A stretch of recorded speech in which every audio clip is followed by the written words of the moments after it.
Buonasera e ben ritrovati cari amici telespettatori del nostro amatissimo pubblico di TEN, Canale 10, questa sera con una nuova puntata di Imprese in Rete. Abbiamo due ospiti di due mondi, possiamo definire due mondi simmetricamente distanti, ecco, perché parleremo con un imprenditore del settore abbigliamento e parleremo con un imprenditore del settore bioagricolo. Quindi daremo spazio a questi due settori e cercheremo di capire i pro e i contro anche durante il momento della pandemia. Fatemi salutare subito il mio compagno di viaggio, Angelo Maiolini, che è in studio con me come sempre. Buonasera Angelo, ben arrivato. Ben trovato. Buonasera. E buonasera al nostro ospite Piero. Buon pomeriggio a tutti quanti. Grazie per essere qui con noi e iniziare subito questa prima puntata, questo primo blocco, quindi con il settore legato al mondo dell'abbigliamento. Angelo, a te subito la parola di questo settore, come è andato tra il mercato online o offline? Piero, innanzitutto buonasera. Buonasera a te. Benvenuto qua in trasmissione. Io toccherei subito il punto di come è andato effettivamente quello che è il settore dell'abbigliamento vista comunque la situazione della pandemia. Come differenze tra il prima, nel mentre e quali sono gli auspici per il futuro? Dall'anno scorso stiamo vivendo, si può dire, un vero e proprio incubo dal punto di vista non solo da salutare, ma anche dal punto di vista economico. Per quanto riguarda la nostra azienda, la nostra realtà, di certo trattando non solo abbigliamento informale e trattando anche il wedding, stiamo attraversando un periodo molto buio. Piero, quali sono i principi a cui si ispira la tua azienda o la vostra azienda se siete più soci? Siamo io e il mio socio che in questo momento è in negozio e quindi lo saluto in questo momento. I principi in realtà sì, perché a quest'ora sono le 21 e qualcosa, già lui stava facendo chiusura cassa, sta facendo le ultime cose. Non potevamo essere, perché entrambi, oltre a certo. essere imprenditori siamo dipendenti della nostra stessa società, quindi siamo in campo a lavorare. Si ispira soprattutto, oltre a essere un negozio multibrand, quindi ad avere dei marchi molto importanti, cerchiamo di mettere dentro un po' di cose. Certamente aiutare il cliente che da quando entra, supera la varca alla porta, a scegliere quello che ti chiede piuttosto che a consigliare, a coccolarlo.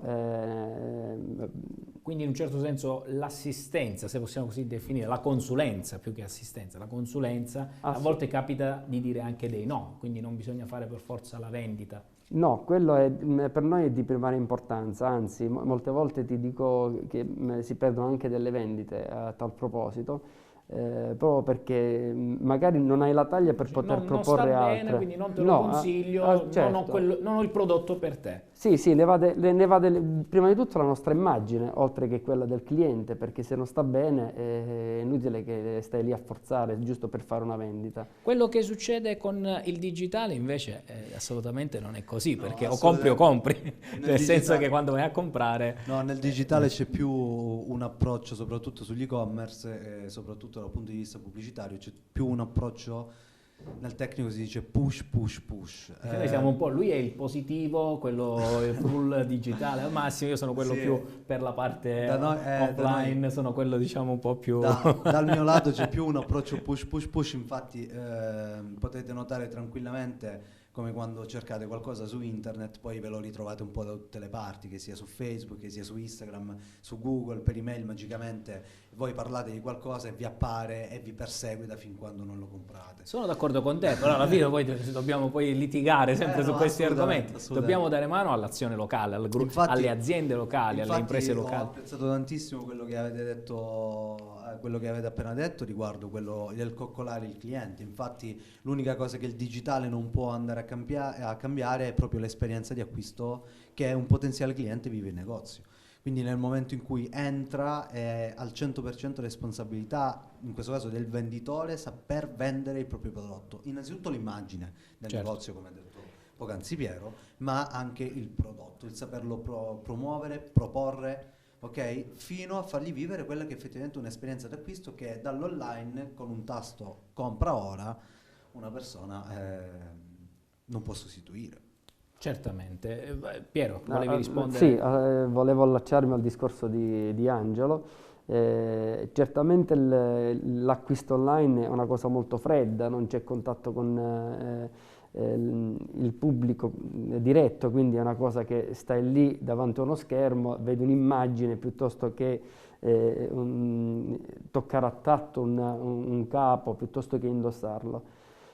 Certamente però ci sono i pro e i contro, essere soltanto offline, mi rubo le tue parole Angelo, Certo. piuttosto che online, perché essere un negozio fisico e non essere presente su delle piattaforme digitali cosa comporta? Comporta un plafond di clienti molto ridotto, che è quello della città in cui vivi e dei paesi limitrofi.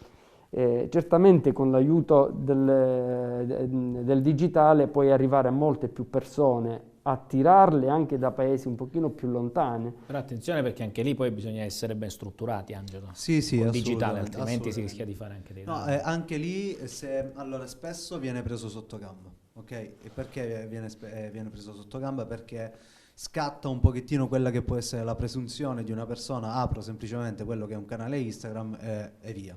Ma in realtà non è così, perché come l'imprenditore nell'offline fa l'investimento in immagine, che tende magari a fargli vivere quel tipo di esperienza, se nell'online non è curato in un certo tipo, il potenziale cliente non ha la percezione giusta nel dire quello effettivamente è una gran bella boutique, questo è veramente un gran bel capo e sono disposto ad andarlo ad acquistare, perché l'esperienza nell'online viene vista totalmente diversa dall'offline.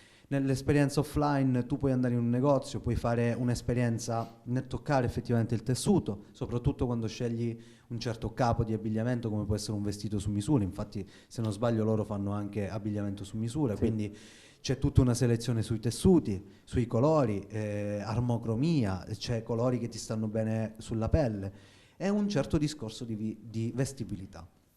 Invece per quanto riguarda l'online principalmente viene vista come una foto e il prezzo, quando in realtà non è così, ma va curato anche là nel modo preciso, giusto, anche là va fatta Fra vivere poco parleremo anche di un'esperienza. questo, perché addirittura so che un po' lui mi sta influenzando su queste cose, no? Quindi poi ogni tanto vado a sbirciare qualche argomento. Addirittura pare che ci siano delle app che stanno costruendo, come ti fai una foto, ti fa vedere Esatto. come ti sta quella maglia, Ci sono, quell'accessorio. appunto, allora, l'e-commerce data la pandemia, dal lato e-commerce digitale c'è stata una fortissima crescita. Che cosa vuol dire? Vuol dire che le persone, essendo che i negozi sono stati costretti a chiudere, a restare chiusi, le persone erano costrette Qui come a stare vedi in mi hai fatto casa. alzare, perché qua tra poco parleremo di pandemia e quello che è successo al settore abbigliamento, Certo. e tocchiamo dei Le numeri persone erano paurosi. costrette a stare in casa, e però stare in casa non vivevano l'esperienza nell'offline, quindi nella tradizionale, però erano costantemente connessi ad internet. Cosa accade? Accade che le persone connesse ad internet si informano, sbirciano, guardano, si incuriosiscono e spesso acquistano, e sempre di più acquistano. Ora, ci sono delle problematiche, e Piero magari mi darà ragione. La taglia non è standard, la taglia varia da capo in capo, il colore spesso non è conforme all'immagine. Scusami, può succedere che uno va nel negozio, prova il pantalone, prova la taglia giusta e poi l'acquista online? È capitato, infatti moltissimi negozianti, soprattutto in grandi città, hanno messo come una sorta di tassa, come per dire, se vuoi provare solo la scarpa costa Vero. X. Perché nell'online spesso Succede anche a noi, Angelo. Succede anche da voi? accade il risparmio. Sì. Adesso spiego il perché del risparmio, perché effettivamente, allora, loro dal punto di vista economico, specie con la pandemia, hanno sofferto tantissimo. Il settore dell'abbigliamento, il settore della movida notturna sono dei settori che hanno veramente sofferto tantissimo. E a maggior ragione loro, perché come ha annunciato poco fa Piero, fanno anche il settore wedding. Quindi curando quella che è la cerimonia, essendo che le cerimonie sono bloccate, non si possono sposare, non ci sono determinati tipi di eventi, proprio le persone non vanno in ricerca di questo tipo di capo. Mi fai dare questo dato un attimo con Piero, Come visto no? che lui è quello che poi è stato colpito anche da questa cosa, ma come ha retto anche il colpo, perché da azienda sono riusciti con il suo socio comunque a mantenere il colpo. Allora Piero, parliamo intanto della chiusura, partiamo da quel famoso giorno di marzo dove vi è stato detto, ragazzi, 10 marzo. 10 marzo bisogna abbassare le saracinesche, bisogna abbassare, e da lì che cosa è successo, Piero? Beh, è successo l'impensabile, proprio perché fino a neanche 15 giorni prima ci potevamo aspettare una roba del genere, tant'è che era quasi arrivata tutta la collezione primavera-estate 2020 e ci siamo ritrovati invece a... Ma che dovevi pagare o che avevi già pagato questa No, collezione? da noi succede, funziona così, bisogna impegnarsi un anno prima con tutti i campionari. Per avere le collezioni. Esattamente. Quindi tu hai prima anticipato questi soldi, poi ti arriva. No, o meglio, si fanno i campionari un anno prima. Ok, quindi hai scelto il Sì, campionario. si fa un anno prima, dopodiché nei periodi stabiliti da contratto, Ok, con delle cadenze per i sì, pagamenti. decidi tu quando farti arrivare la merce, dopodiché poi la devi pagare. Ok. Una volta che è in negozio la devi E pagare. questa merce quando è arrivata a marzo e voi non l'avete pagata, o meglio, non l'avete venduta, cos'è successo? Avete avuto la possibilità di dire stop alle scadenze oppure no? Già mi fai segno. C'è un contratto. Purtroppo no. Purtroppo no. Le aziende che, per la verità, tutte le aziende nostre ci hanno dato una mano in termini non economici, in termini di tempo. Dilazione. Magari spostiamo i pagamenti, beh, questo Esatto. però è stato un gesto in un certo senso. Beh, sicuramente, Perché anche voglio dire, se anche loro avranno avuto le difficoltà. certo, quello che noi quando chiedevamo degli sconti affinché potessimo affrontare insieme la situazione, Sì. perché se vado male io va male anche l'azienda. Vabbè, certo. Se tutti chiudiamo, le aziende non sanno a chi dare questo prodotto, se il rivenditore Certo. non può acquistare. E quindi Soprattutto noi siamo per dire apriamo le aziende, soprattutto in questi Esatto. territori, apriamo, quindi non invogliamo a dire facciamo un bluff. no, anche perché se e vuoi arrivederci, chi si è visto continuare... si è visto, no? No, noi abbiamo improntato la nostra azienda, tant'è che Sulla siamo... serietà, sull'onestà. Sì, siamo un SNC, quindi proprio per questo abbiamo improntato sin dall'inizio, dando un certo valore a Certo. quello che abbiamo cercato di costruire. Superata questa fase, quindi siamo a circa un anno e qualcosa che i negozi di abbigliamento da poco hanno visto un po' l'apparire del sole, cioè nel senso che avete riaperto. Da quanto tempo avete riaperto ufficialmente? Allora, ci sono stati diversi blocchi. A mia memoria, la riapertura dopo la prima chiusura è stata a maggio. Dopodiché, perché sono stati quasi 3 mesi di chiusura. Ecco, perché so che tanti dei tuoi colleghi, perché ti faccio questa domanda? Perché tanti dei tuoi colleghi mi hanno detto Giuseppe, io non ho riaperto proprio, cioè noi non abbiamo rispettato quelle cadenze, il sabato, la domenica, il venerdì, cioè tutti quei DPCM vari che si sono alternati, negozi di bambini di tutti i aperti, tipi. supermercati o quello e quell'altro, però c'è stata gente che ha deciso proprio di chiudere la sala cinesca. Tenere aperto un negozio ha dei costi. Cioè, ha dei costi non indifferenti, cioè tenere aperto un negozio ha proprio dei costi e questo si riallaccia al discorso di prima. Io vado in un negozio per provare le scarpe, poi le compro online. Perché le compro online? Perché online costano di meno. Perché costano di meno? Perché stanno in un magazzino, Ok, in uno scatto. non ci sono i costi fissi, Non ci sono i costi fissi. o meglio, si abbattono dei costi fissi. Quindi Non solo, E in questo caso però durante questa pandemia si è parlato tanto di questi ristori e proprio per far fronte a quello che sta dicendo Angelo, avete avuto degli aiuti su questo, sugli affitti ad esempio, perché non so se i magazzini sono di proprietà o se siete in affitto, avete avuto degli aiuti? Qualcuno è venuto da voi a dire, senti Piero, ciao Mimmo, ciao sono lo Stato, sono il governo italiano, prendi subito questi e vai avanti. allora, come avevano già promesso in alcuni decreti chiamati ristori in passato, abbiamo ricevuto degli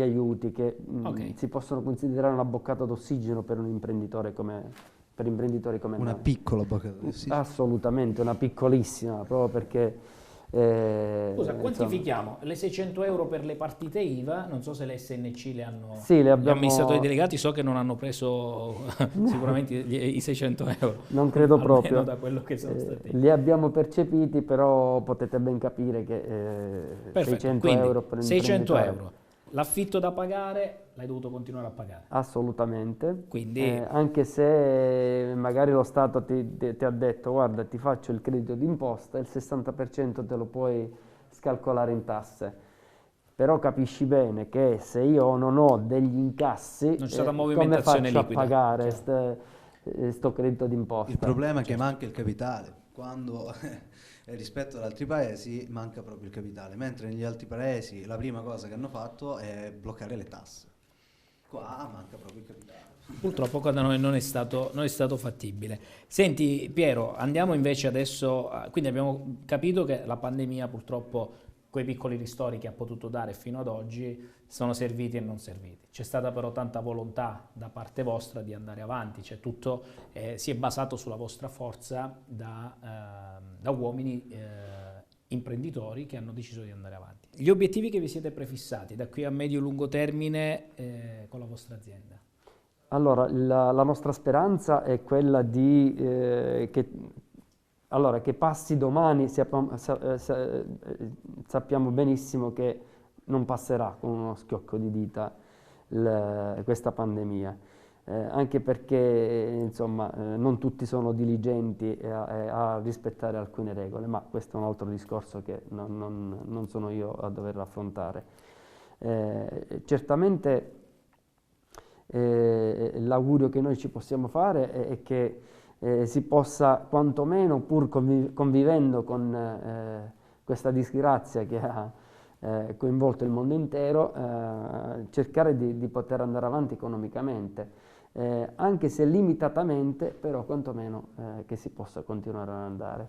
A un giovane che decide di affacciarsi a questo settore, faccio la domanda a entrambi, a un giovane che decide di affacciarsi su questo settore, quali consigli daresti? Intanto andarci con i piedi di piombo oggi, proprio perché l'imprenditoria, al di là della pandemia, era difficile già prima perché è un momento economico storico particolare. Veniamo sin dal 2008 con questa grave crisi economica che aveva partita dall'America. E ovviamente gli dico vacci con i piedi di piombo se è un neo imprenditore a dover partire oggi, poi soprattutto oggi. Certamente bisogna pure andare avanti, quindi se uno decide di mettersi in gioco è giusto che lo faccia. Mercato in questo caso è il loro offline, il giovane che si affaccia oggi a questo tipo di mercato è prettamente online. È prettamente online perché è online. Però i pro e i contro.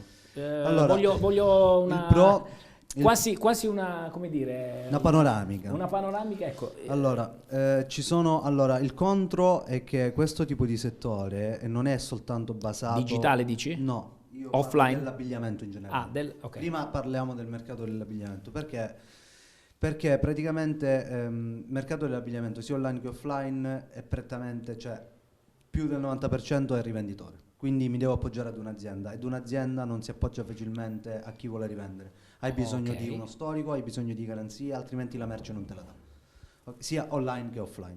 Dal punto di vista invece di lavoro un domani come imprenditori in questo campo di abbigliamento, c'è un altro tipo di tendenza che ad oggi, essendo che siamo in un'economia friction free, cosa vuol dire? A frizione zero, è molto semplice invece parlare con quelli che sono piccoli brand e fare un discorso in dropshipping. Utilizzando questo tipo di discorso si evitano quelli che sono i costi fissi di avere un'attività come un negozio, un grande store, dove tu solo per avviarla comunque devi spendere 40-50 mila euro, con quello che devi mettere dentro, con gli affitti da pagare, con le luci, con il magazzino.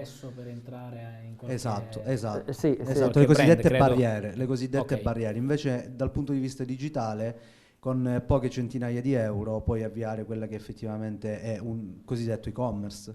con un modello dropshipping. Poi dal punto di vista pro sono sicuramente i costi, dal punto di vista di bacino Devi essere di utenza, anche lì ben strutturato, però. ben strutturato, Diciamolo, assolutamente, altrimenti strutturato e competente, perché certo. là ci sono altri tipi di competenza. Poi a livello di bacino di utenti, online hai un bacino di utenti pressoché limitato rispetto dell'offline, rispetto a un'attività tradizionale, e dall'altro canto devi avere le competenze giuste per comunque trovare questi clienti, perché non è che tu apri un negozio online, perché l'ultima cosa e termino, se tu apri un negozio fisico hai come concorrenti i negozi di zona, quindi il bacino, se tu lo apri online hai come concorrenti il mondo, quindi capisci bene che hai tante possibilità, ma anche là ci sono tanti competitors. Fammi sentire Piero cosa ne pensa. 2 Eh, minuti prima di andare in pubblicità. Condivido tutto ciò che ha detto e la mia attività nello specifico purtroppo non era ancora pronta per il mercato online, okay, perché ci stavamo preparando, anche perché giusto, c'erano tanti progetti di marketing purtroppo cioè, noi che non sono stiamo rimasti... dicendo che una è meglio dell'altra No, in questa assolutamente, fase. secondo me vanno a braccetto. Esatto, Sì. bisogna anzi, c'è io ritrovo un'evoluzione. molto più giusto quando una persona come Piero dice io non ero strutturato per C'è fare il un'evoluzione. digitale, quindi mi fermo anziché dare un disservizio a chi riceve il mio, Certo. il mio capo a No, si a rischia Milano. di non fare niente se Certo. non hai delle persone competenti come Angelo nel suo settore, che potrebbe aiutare un commerciante come me che domani decide di mettersi online, Certo. rischia di non fare nulla. A volte la sua consulenza è un po' come il tuo discorso, può Assolutamente. darsi che per dei clienti non vada bene, quindi si Certo. consiglia di non Esatto. investire nel digitale. Certamente. Cioè non siamo qui a dire quella funziona, quella non funziona, l'offline funziona meno, l'online funziona di più, assolutamente no. Funziona se Bisogna fatto in un capire certo tipo. soltanto che stiamo affacciando a un nuovo mercato, una nuova era, una nuova visione, che è quella dove il digitale è un dato di fatto, sta prendendo piede, l'abbiamo visto anche con le scuole, la DAD, la formazione, Senza tutto di in quello. streaming, senza di quello i nostri ragazzi davvero Non avrebbero potuto non fare avrebbero niente. potuto continuare nemmeno gli studi e addirittura diplomarsi. Però laurearsi, effettivamente addirittura le volevo lauree dire... abbiamo visto quest'anno in streaming, cioè quest'anno è l'anno veramente Del digitale. cioè, da dimenticare per alcuni versi, ma da abbracciare per altri. abbracciare per altri. Quindi di fronte a una grande crisi, è vera la frase, c'è una Grandi grande opportunità. Però, ripeto, vediamo le cose positive. Quindi Piero, intanto grazie ancora per essere stato qui Grazie con a noi, voi. ci saluti anche il tuo socio. Grazie infinite. Per concludere questo blocco con te, poi lascio nuovamente la parola ad Angelo. Cosa ti auguri da oggi in poi? Da questa sera proprio, ecco, da questa serata che ci siamo fatti insieme. Noi come azienda, ma a livello umano, è che Cosa da qui, auguri soprattutto? Ecco. che da qui a brevissimo si potrà riparlare di essere liberi da questa catena che ormai ci ha messo veramente alle strette, e che si possa ricominciare a vivere, perché in questo momento siamo in un vero e proprio limbo.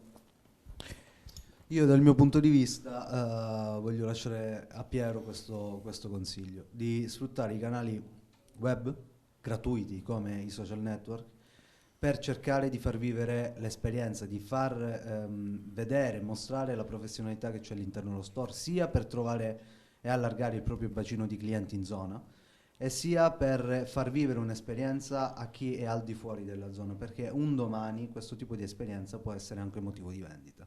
Quindi consiglio di sfruttare al massimo quelli che sono le piattaforme gratuite da questo punto di vista, come Instagram, semplicemente Instagram, nel mostrare quello che è il prodotto e cercare di far vivere l'esperienza, anche perché io ho notato che nel vostro settore sono nate delle nuove professioni. Chi aveva grandi negozi multibrand o faceva sartoria, ad oggi è diventato un personal shopper digitale.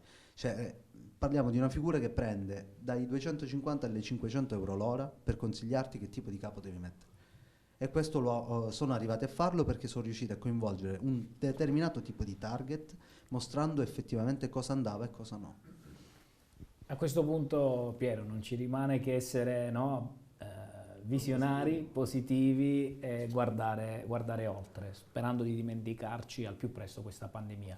E ricordiamo sempre a tutti quanti voi che ci state seguendo da casa, difendiamo almeno per il momento, ecco, fin quando non si strutturano bene anche i nostri piccoli produttori, quello che lo potranno fare, difendiamo l'attività locale, difendiamo questi imprenditori che di fronte a una pandemia del genere, con tanta voglia e soprattutto con tanto rispetto per i propri clienti, sono riusciti a mantenere fede alla loro attività e alla loro promessa imprenditoriale. Rimanete con noi, non cambiate canale, perché fra pochissimo incontreremo il nostro imprenditore bioagricolo. A tra poco.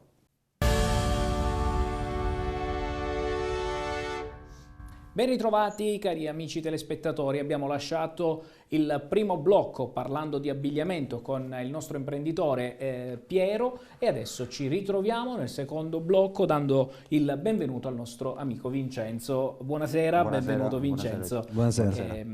Vincenzo, in questa parte come dire, di pandemia, in questo momento così particolare, stiamo cercando di ascoltare come se la sono cavata le aziende e soprattutto cosa hanno fatto affinché questo mondo, il mondo proprio dell'imprenditoria in generale, non cercasse di finire in disgrazia, come è successo per diverse aziende purtroppo. Ecco, dobbiamo anche dire questo, tante aziende non ce l'hanno fatta e hanno avuto dei seri problemi, tanta difficoltà. Noi da tutto questo però vogliamo tirare fuori adesso il lato positivo, cioè parlare con degli imprenditori e capire loro cosa hanno fatto per evitare tutto questo, e se ancora oggi ci sono delle criticità e come si possono superare. Intanto il tuo settore è un settore agricolo, ecco, come è andata nel settore agricolo? Sì, il mio settore, noi ci occupiamo di allevamento di razze biodiverse. Un allevamento di bovino, razza podolica. Bioagricolo? Biodiverso. Uno suino nero e uno bovino podolico. E di questo ci occupiamo. Noi principalmente vendiamo online, quindi tra virgolette è stata una fortuna per noi in questo periodo qua. Ecco. Perché l'e-commerce è cresciuto tantissimo. Sì, abbiamo anche degli imprenditori che già si erano proiettati avanti. Ad esempio, faccio questa battuta perché tu sei arrivato subito dopo che è andato via il nostro primo ospite. Ecco, diciamo proprio questo, ci sono state aziende che non si sono trovate pronte ad affrontare l'online e quindi hanno preferito rimanere nel mercato offline, con tutto quelli che sono stati insomma anche le e oggi difficoltà. si trovano costretti a strutturarsi per l'online. Esatto, e tu invece ti stavi già proiettando verso l'online. Sì, noi era un anno già che lavoravamo online e quindi siamo stati tra virgolette fortunati perché nel periodo della chiusura totale è andato aumentando. Un incremento del 66%. La carne? In generale? In generale l'e-commerce. L'e-commerce. 66%. Ah, un dato pazzesco, 66%. Diciamo, io riconosco che per esempio nel mio settore come dire, è un pochettino, per una persona è difficile comprare la carne online. Cioè, non è semplice. Settore primario, bene primario. Anche E l'abitudine d'acquisto è fatta in un certo modo, quindi molto difficile. La pandemia ha aiutato tantissimo soprattutto questo tipo di settore, perché le persone, essendo costrette in casa e soprattutto nel primo lockdown, avevano paura proprio di uscire anche per comprare i beni di prima necessità come il cibo. Ricordiamo che in quel periodo ci facevamo portare. Infatti c'è stata una super impennata dei food delivery, quindi dei servizi di delivery in tutti i tipi e soprattutto degli e-commerce. E anche quelli del settore primario, non solo abbigliamento eccetera, tecnologia eccetera, ma anche quelli del settore primario proprio per questo motivo. Fammi parlare un attimo con Vincenzo quindi del target di riferimento, perché voglio capire qual è il target che si avvicina di più ai vostri acquisti. Le famiglie che piace cucinare, perché considera che noi non abbiamo differenze di tagli e non abbiamo differenze di prezzi. C'è un prezzo unico e con questo prezzo uno può acquistare qualsiasi tipologia di taglio, dal primo al secondo al terzo.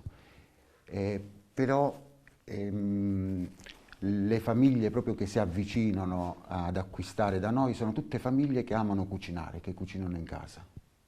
Infatti per la ristorazione noi abbiamo anche delle piccole realtà ristorative sparpagliate per l'Italia, che sono sempre delle realtà che cucinano diversi piatti, non si fermano sulla lombata o sul filetto.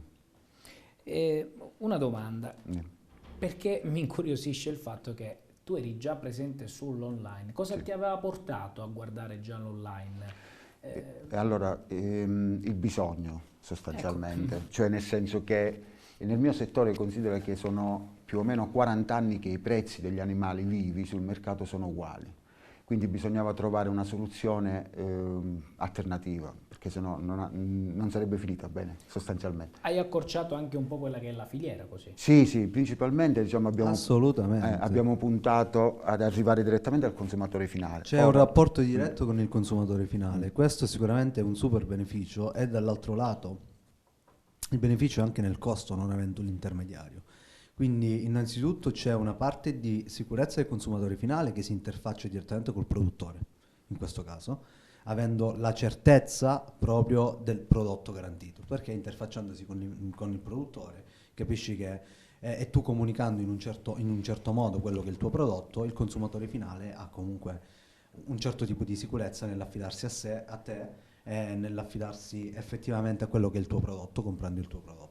E poi non avendo intermediari anche a termini di costo, cioè rapporto qualità-prezzo, accorciando la filiera comunque risparmi. Quali sono le nuove tendenze che si stanno registrando nel mondo agricolo? Cioè è possibile parlare di una diversificazione della produzione e dell'allevamento e quindi dei servizi anche offerti? Diversificazione degli allevamenti, diciamo, almeno noi personalmente non la facciamo, poi non so in che senso intendi. Invece di servizi, sì. Cioè, spiegami meglio. Nel senso che anche questo, no? Vendere online la carne oppure offrirla già pronta per la cottura, cioè nel senso i tagli sono tutti quanti studiati, che la famiglia quando apre la confezione deve solo aprire e mettere nella pentola, non deve fare nient'altro, poi deve condirla. No, addirittura c'è un sì, servizio cioè davvero non innovativo, c'è- cioè per un'azienda e che, poi- attenzione, e stiamo poi- parlando di Made in Italy, ma stiamo Sì. parlando anche in particolar modo di Made in Calabria, cioè, Sì. dove E poi- difficilmente si No, trovano realtà no. pronte a questi E ragionamenti. poi, per esempio, un'altra attenzione che abbiamo messo è quella della porzionatura, cioè nel senso dare la possibilità, sono porzioni piccole che vanno per i singoli o per le famiglie piccole o per le famiglie grandi, in modo che uno non vada ad aprire tante porzioni per cucinare se gliene serva una. Cioè, considerate che Hanno fatto, diciamo, una pre-preparazione del nucleo familiare, sì, nel senso già abbiamo suddivisa per nucleo familiare, perché cioè, ovviamente il fattore, un conto è fare la spesa per 2 persone, un conto è farla per 4, loro danno la possibilità effettivamente di avere anche la porzione per quanto è il nucleo familiare. Quindi cioè, a livello di... Questa è proprio la customer experience che dicevo prima, no? Le attenzioni che deve avere l'imprenditore nell'andarsi a strutturare online. Queste sono proprio quelle cose che fanno la differenza. Vincenzo, beh, però aspetta, prima di farti un'altra domanda, mi incuriosisce una cosa. A questo punto come vai ad assaggiare però il prodotto? Perché per l'abbigliamento abbiamo detto che forse c'è Qua la non- possibilità di un'app che si può Qua non puoi, non simulare puoi. un po' Sì. quell'acquisto, ma qui bisogna Qua non assaggiare. puoi, qua è più il focus Bisogna deve parlare essere dello storyboard dell'azienda, cioè sulla sulla comunicazione comunicazione. dell'azienda. L'azienda deve puntare a comunicare quelli che sono i valori Però d'azienda. secondo me non basta, cioè secondo me il cliente prima o poi passa dall'azienda e deve provare. Cioè è capitato che un tuo cliente, magari cliente da Milano, faccio un esempio, Sì. è arrivato in Calabria Sì, per le vacanze, sì. ci aspetta un attimo, Sì. siccome acquisto la carne per i miei figli, voglio Fammi fare vedere. cosa, fammi vedere con i miei. sì, sì, questa è una Cioè, cosa che altrimenti capita. non si spiega, cioè io No. perché comprare la carne Allora, online sì. senza averla mai assaggiata? Allora, molte molte famiglie si avvicinano per il passaparole, moltissime, moltissime. Quindi tu dici assaggiano la prima volta, se si trovano bene poi Qua c'è, riacquistano. Sì, allora, e ne parlano. vorrei aggiungere una cosa. Allora, in tutte le cose, in tutti i comportamenti di acquisto, c'è una cosiddetta curva di Rogers. Che cos'è questa curva di Rogers? Praticamente In ogni prodotto che è sul mercato c'è questa piccola curva, ok? Dove i primi ad acquistare sono i cosiddetti innovators, innovatori, cioè che non hanno così tanto bisogno di sicurezza per acquistare, ma sono incuriositi da quello e lo provano. Nel momento in cui effettivamente il prodotto è eccellente e la customer experience, quindi l'esperienza d'acquisto che ha vissuto quel determinato tipo di cliente, fa sì che scattino variabili come il passaparola. E allora vedi che la curva si impenna. E arrivano gli altri acquirenti, man mano allargando quello che è il bacino dei clienti per l'azienda, fin quando non arriva ad un picco. Invece io gli volevo fare un'altra domanda, perché io ho avuto un problema nella pandemia, non nella vendita, ma di sostenibilità. È capitato che, essendo nessuno si aspettava questa pandemia, in primis, e soprattutto nessuno si aspettava questo boom dell'e-commerce nella pandemia, ti è capitato invece di non poter sostenere gli acquisti? Sì, Che non riuscivi più a colmare quella che era la domanda dei clienti? Ti è capitato? sì, sì, è capitato. E come hai gestito questa cosa? L'ho spiegata e l'ho rimandata. Hai fatto il rimborso, quindi. Sì. O il rimborso oppure le prenotazioni l'ho spostata alla prossima. Perché questa è una cosa molto importante. Sì, diciamo, una per esempio delle cose importanti, almeno da questa piccola esperienza che abbiamo iniziato ad avere, è quella di innanzitutto fare quello che tu comunichi e dare quello che uno ordina. Ok, questo Cioè deve essere proprio, cioè se l'elemento principale. l'elemento principale, se una consegna è prevista per giorno tot, deve essere quel giorno tot, se c'è un problema devi Spaccare comunicarlo. proprio il minuto, spaccare proprio. Diciamo, uno deve, come dire, si deve assumere le responsabilità di quello Anche che... perché parliamo di prodotti alimentari, c'è il discorso di Assolutamente, avaria, il discorso assolutamente. del Ma fresco. questo vale tutto, su tutti i Avete avuto prodotti, difficoltà con i corrieri per, Sì. per le spedizioni del Sì, fresco? sì, io la più grossa che ho dovuto ritirare i prodotti è stata a dicembre, che c'è stato il collasso dei corrieri. Quindi non hanno consegnato in tempo. Sì, e sì, la ho carne dovuto si è ritirare, avariata. sì, ho dovuto ritirare tutto perché tanto non E in quel- non riuscivano proprio a E consegnare. in quel caso chi ne ha pagato le conseguenze? Solo l'azienda o c'è stato un No, rimborso solo che si è- l'azienda perché ma Il anche... Corriere non se ne assume la No, responsabilità. oltre questo, cioè, loro l'hanno comunicato, tra virgolette, abbastanza tempestivamente e poi, secondo me, Quindi lì è stato non un è danno colpa... per voi, cioè Sì, avete perso sì, carne, cioè sì, avete perso soldi, avete sì, perso sì, tempo. sì. Pandemia, secondo te gli aiuti, Vincenzo, che sono arrivati, come sono stati, e se secondo te quelli che arriveranno serviranno per come dire, portare a un nuovo mercato del bioagricolo oppure no? Se basteranno. Allora, gli aiuti che sono arrivati sono quelli della partita IVA, le famose 600 euro 2 volte. Una cosa, tra virgolette, buona, tanto si pagherà lo stesso, è quella dello spostamento dei mutui di un anno, che non è da poco, Ok. però tanto la pagheremo lo La stesso. pagheremo. Non è che è stata annullata la rata, è stato solo posticipato, però è stato fatto, quindi... Va bene. Allora, invece gli aiuti che arriveranno, Cioè, secondo te per sviluppare proprio quello che è il settore dell'agricoltura e dell'allevamento del futuro, ad Sì. esempio creare anche dei comitati scientifici, andare a fare ricerca proprio, perché Guarda, l'agricoltura, la allora, Calabria vive di agricoltura sì, e sì. di allevamento, Guarda, così come non- vive anche di altri tanti settori, non è di che turismo e non è che quant'altro. non è che non esistono queste cose qua, ci sono molti fondi. Noi per esempio partecipiamo anche a progetti di ricerca con diverse università, è solo che sono lunghi i tempi burocratici sono lunghi, se no ci sono... La famosa burocrazia Sì, italiana. ci sono tantissimi soldi a disposizione, ma tanti. Solo che noi, esempio, diciamo, io dico sempre che se uno deve fare un investimento, in ogni caso lo deve fare, bisogna sempre partecipare a qualche bando europeo, perché tanto tu lo farai lo stesso, poi se lo supero ben vengono questi soldi qua. Per esempio, un nostro esempio, noi proprio diciamo, a gennaio dell'anno scorso abbiamo completato un grosso investimento in azienda, però ancora non ci sono soldi della Comunità Europea, per dire, no? Ed è triste, come cosa, perché in un anno del genere uno che fa un investimento, no? Io ne conosco pure tanti altri, anche giovanissimi, che hanno creato un'azienda, giovanissimi. È triste che ci siano questi ritardi. Sai perché è triste? Anche perché mi scrivono gli autori che tu, fra l'altro, fai parte di un progetto sperimentale, di un qualcosa che state per realizzare, ecco, quindi a livello proprio sperimentale nella tua attività. Sì. Quindi ce ne puoi parlare intanto di questa cosa, e poi se questo progetto può dare tanto lavoro anche ai giovani, tanta possibilità di rimanere soprattutto in Calabria.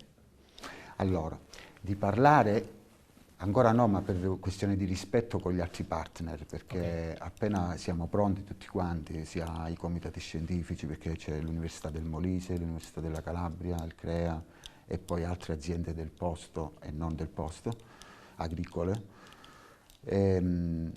Però è un progetto che mira a trasformare, tra virgolette, chiamiamolo rifiuti agricoli, in alimenti zootecnici. Quindi è un progetto ad alta ecosostenibilità, perché tu vai a togliere un problema dall'agricoltura e la fai diventare una risorsa. Sì.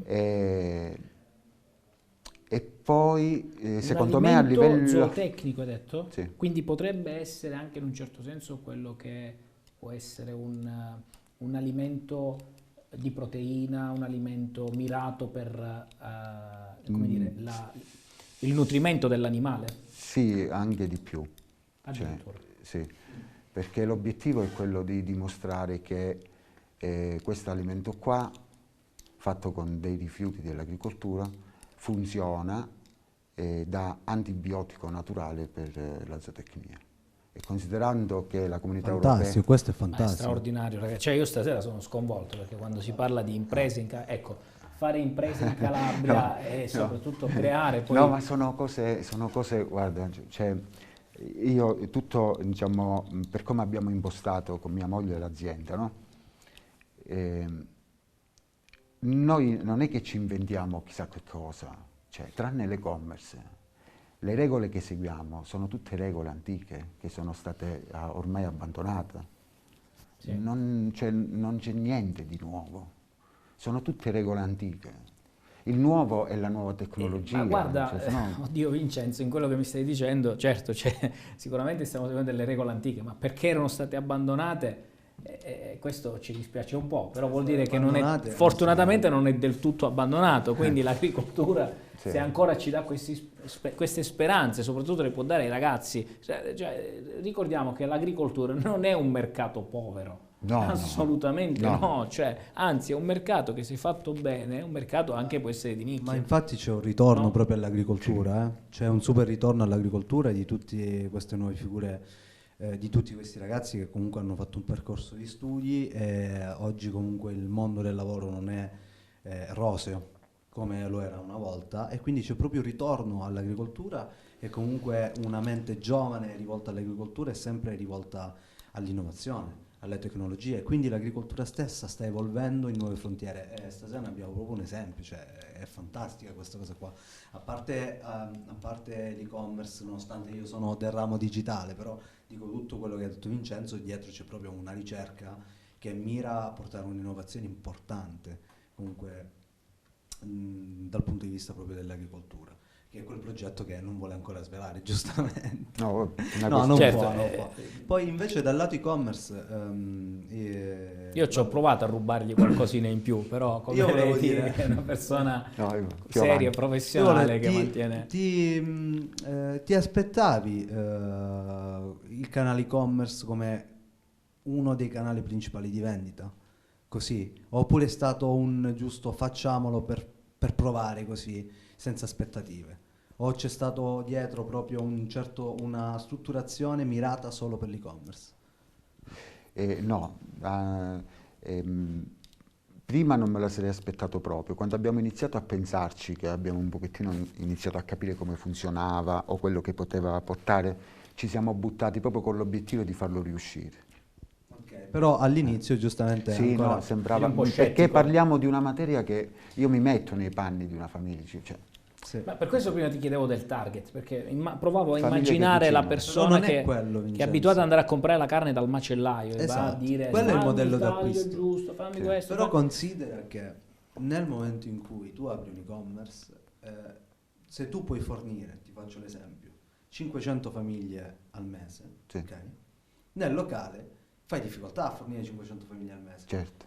Nel web, che ci sono circa 10 milioni di famiglie, tu sei alla portata di 10 milioni di famiglie, capisci che 500 famiglie sono un numero veramente piccolissimo in confronto al bacino d'utenza che tu potresti avere. Sì. E quindi sono sicuro che ad Questa oggi, è la forza. visto i risultati che avete ottenuto, vi state preparando per strutturarvi ancora meglio un domani, perché avete visto comunque che effettivamente può essere un canale di vendita molto ma molto valido. Sì, sì, infatti per l'anno prossimo è previsto un potenziamento delle strutture e anche un piccolo potenziamento degli allevamenti. Esatto. Proprio per sostenere la domanda, perché è lo stesso problema che ho avuto io nell'andare a vendere merce, cibo, e non riuscivo a sostenere quelle che erano le richieste, soprattutto nella prima pandemia. Perdonami, visto che si è parlato di allevamento, che razza allevi, vai ad allevare nella tua azienda? Noi abbiamo 2 allevamenti, uno di bovino podolico, che è la tipica razza del meridione d'Italia, compresa la Calabria naturalmente, e uno di suino nero calabrese, che sarebbe anche una razza autoctona di suino. E hanno apprezzato il suino nero al nord Italia? Lo hanno apprezzato? Lo apprezzano, sì. Hai avuto dei feedback positivi riguardo? Sì. Anche del bovino podolico. Ok. Che per esempio, perché mi sono meravigliato? Perché non è, diciamo, quello che non era molto apprezzato prima, specialmente qua. Posso dire una cosa, visto che noi parliamo di imprese in rete, Sì. Suino Nero di Calabria, Sì. si parla tanto di questo allevamento, di questo prodotto. Sì. Secondo te c'è stata la possibilità o c'è la possibilità di poter fare rete tra allevatori per, come dire, migliorare l'offerta della filiera? Oppure no? Ci sono Allora, le condizioni oppure- le possibilità ci sono. Però, per come la vedo io, nel settore degli allevamenti, oltre alle possibilità ci vogliono Le volontà. le volontà e le persone con la P maiuscola, cioè nel senso che uno deve riconoscere che fa parte di una rete, quindi di un gruppo di persone, dove ci sono delle responsabilità, dei sacrifici che vanno fatti all'inizio tutti insieme e delle regole che bisogna seguire tutti insieme. Certo. Ora, se è possibile una cosa del genere, allora funziona la forma consortile o altro. Potrebbe Quindi funzionare. tu sei favorevole comunque? Io, guarda, se me lo chiede a me personalmente, io ho fatto parte di consorzi, o sono io o sono gli altri, non sono riuscito. Però non è che io dico che non funziona, Certo. magari sono io. E quindi io poi ho optato a realizzare quello che volevo fare in una forma consortile, tra virgolette, individualmente. Magari con qualche sacrificio in più, qualche Sì, difficoltà sicuramente in più, questo quell'impegno non, detto tutti. fortunatamente io sono un tipo che quando poi decido, metto in Certo, conto i sicuramente sacrifici. ti piace lavorare, Sì, alzarti poi mi presto la piace- mattina e portare a casa il sì. risultato. Però, Angelo, così facendo, certo che per il digitale, se arriva l'offerta da 1 milione di pezzi, è chiaro che poverino non è riuscito a gestire da solo. Sì, ma fa parte anche della tipologia di allevamento. Però dall'altro lato può essere anche un vantaggio, perché se c'è più domanda rispetto che l'offerta, il prezzo sale. Quindi dall'altro lato può essere anche un vantaggio. Poi dipende ovviamente dal mercato, dall'andamento del mercato, delle varie richieste, da quanto sono bravi nel saper mantenere quel tipo di mercato. Perché la pandemia sì, è stato un turbo per un canale di vendita come l'e-commerce. Dall'altro lato le aziende si devono strutturare per sostenere quel tipo di domanda, ma se di base, non solo nella strutturazione dell'azienda, manca quello che è, come dire, una strategia lifetime value, si chiama nel marketing, sul cliente, quindi di mantenere il cliente nel tempo, capisci che anche con l'investimento nella struttura poi mano a mano cala quella che è la domanda. Quindi ci sono un po' di pezzi per fare un puzzle veramente completo e loro sono ben messi. Ecco perché offline e online, ma se gestiti bene, altrimenti si rischia di fare dei danni. Sì. Vincenzo, io ti ringrazio per essere stato con noi e spero ritornerai magari a parlarci anche di questo progetto scientifico. Sì, volentieri, appena possiamo ne parliamo. No, perché è bello. Ci piace parlare delle cose belle e positive di questa amata terra. A questo punto io vi do appuntamento alla settimana prossima con nuovi ospiti e a parlare di imprese, soprattutto in rete. Un altro appuntamento che ci tenevo a sottolineare ai nostri ospiti, ma anche ad Angelo Maiolini, è quello di concludere questa puntata dicendo che tutto quello che riguarda il mondo dell'e-commerce, il mondo delle shop, l'azienda offline, potete venire a raccontarcela qui in qualsiasi momento. Noi siamo pronti a sentire tutte le vostre raccontare realtà e anche a contraddire eventualmente quello che è se qualcuno ha qualcosa da dire, viene o anche a chiedere il come fare. Cioè, quindi assolutamente sì, il consiglio è prettamente gratuito, ma ripeto, soprattutto se c'è un'azienda che vuole raccontare la propria storia, il proprio sentire, soprattutto la propria professionalità, come ha affrontato il mercato durante la pandemia e come ne sta uscendo fuori, a noi fa soltanto piacere, basta scrivere alla nostra redazione e saremo ben lieti e felici di accogliervi qui in studio. Grazie per averci seguito, appuntamento alla prossima puntata, stesso posto, stessa ora, stessa rete, non cambiate canale.